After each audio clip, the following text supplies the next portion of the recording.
So if you want to green up your land, you can actually hire me and I will come with an excavator to do all the work.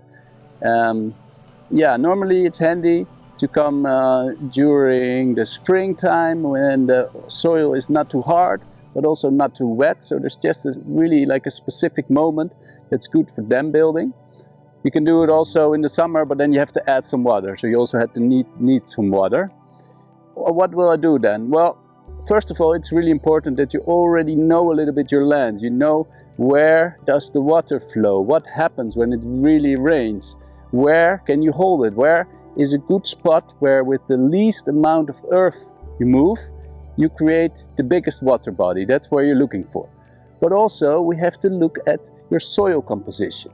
So we're going to make some test slices. We're going to dig in deep in the ground and see how your soil composition is. Because if you only have a topsoil, for instance, and sand underneath, then digging there, yeah, would totally ruin it, because the topsoil will hold the water a little bit. But if you have the sand, you will just lose all the water. So you can mess things up as well if you're not careful. But then first I will come and we'll create a plan together. You can already make some photos to send me, then I can prepare a little bit.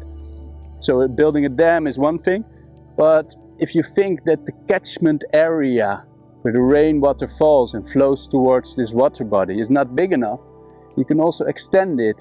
For instance, here on the other side of this little mountain, you could build a swale with an incline, diverting the water that's falling on the other side of this little bump towards the water body. So there's all sort of tricks. Another thing that's really important is the spillway.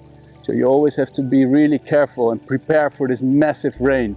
Be sure that the spillway is big enough for the water to escape, because you don't want it going over the top, because yeah, that will ruin the structural integrity of the dam.